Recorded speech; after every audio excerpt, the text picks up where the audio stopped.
fact, there's a book in our library that probably hasn't been checked out.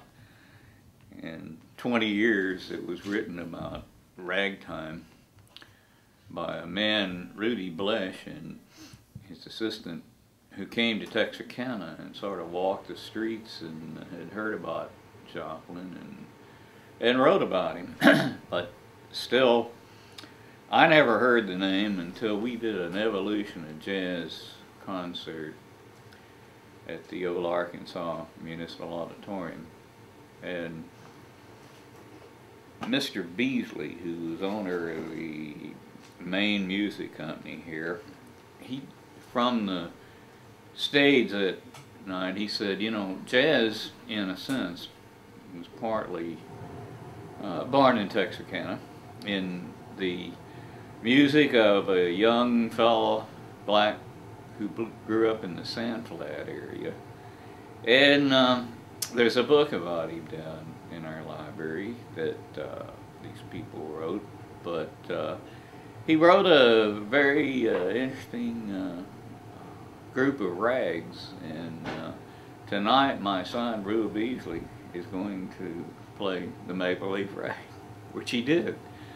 And it's the first time I ever heard it, and we were ready to move on into the evolution of jazz and didn't pay much attention to the performance that night. In fact, it probably still lay dormant, but I went to the library and I checked that book out that Mr. Beasley said was there, called They All Played Ragtime.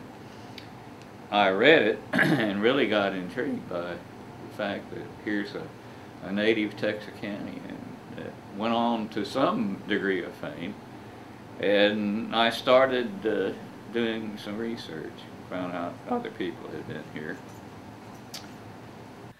I was adamant not to use the old cliche a bit about Joplin being king of ragtime.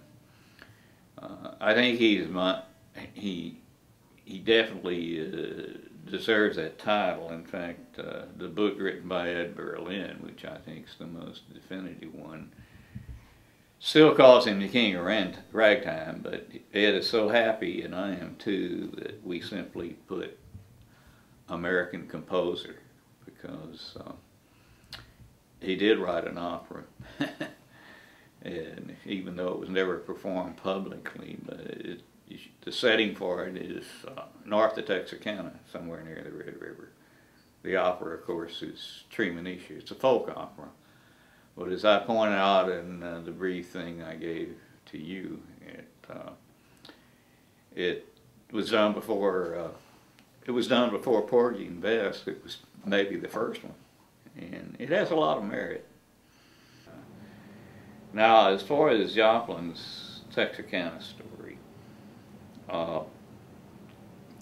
we gathered a lot of facts, and there have been 2 or 3 different books written. I've got them sitting on the floor here.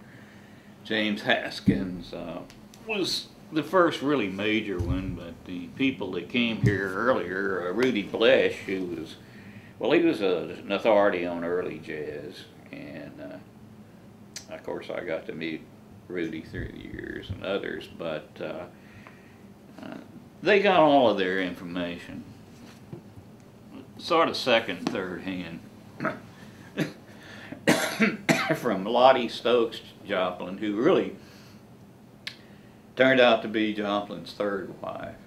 So a long time it was his second wife, but long after Scott died, and you know, he did die almost unknown. He didn't even have a grave marker. All these things about him having a ticker tape parade in New York and after his death, they're all just a myth. Nothing happened. He never got to stage and produce Treemonisha. His publisher, John Stark, who published Maple Leaf Rag and all those things, showed no interest whatsoever in the opera or anything else. It is true Scott was on Tin Pan Alley, or walking up and down Tin Pan Alley, whatever it was, met Irving Berlin and there's a story about that for another day, but he was a struggling man to survive, and he died, and his second wife sort of, or was really his third wife, told the story about where he was born and how, you know, and the dates and all that is secondhand stuff. And I was always distressed in the fact that she and her niece and some others received whatever rewards financially and otherwise that ever were, that the blood relatives here really never asked for and never got anything. Lottie Stokes, this third wife of Joplin, who took over everything and sort of, you know, she says that he said he was born in Texarkana, and she came up with the basic date, and there was discovered after the Joplin thing began to take hold, there were discovered a U.S. 1870 census report that listed a Joplin family living outside of Linden, Texas, which was Davis County then, when it later became Cass County. And on the census report, Scott Joplin is listed as being 2 years old. And that is printed in Ed Berlin's book. There's a copy of that census report there. Then the only other census report we have was the 1880 census report for Bowie County. And Scott is listed in there at being 12 years old, so it's 10 years later. It adds up. There are many who say that, of course, they were freed slaves, his parents were. They came, and I have no doubt that they lived there at Cave Springs out of Linden. I don't think there's any doubt they lived there at some time or another. And the census report was discovered, I believe, in Shreveport. I don't know. But anyway, this was done somewhat later when all this came to light. There are people, I can guide you to people that say, no, he lived in Jefferson, Texas. And there are people that say, no, he was born in Marshall.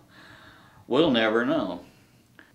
There's a person who lives in Cass County today, and he's been a little ornery in trying to establish the fact that Joplin was born there, definitely, and no ifs, ands, and buts, and I've never met him. It doesn't matter. It's just the fact that I don't think we'll ever know exactly on what plot of ground that Scott Joplin was born. We won't. What I resent, if I have resentment, is simply this. A reporter came here some years back who he's a sort of a sensation writer. He's a freelance writer. He was doing all kinds of things for Texas Monthly. He called me and he came to Texarkana and he wanted to talk to me much as we're talking. And there's no point in my mentioning his name. He's pretty well known in freelance circles that he's a sensation kind of writer. He came and I worked with him and I helped him and I turned documents over to him and was just astonished when a few months later a story appeared in Texas Monthly magazine about the misplaced Texas marker. We were applied for and approved and got an official Texas state marker about Joplin. It's down just off of State Line Avenue. I had a lot to do with this too. All this was done several years prior. And I felt like I helped somebody and really got stabbed in the back.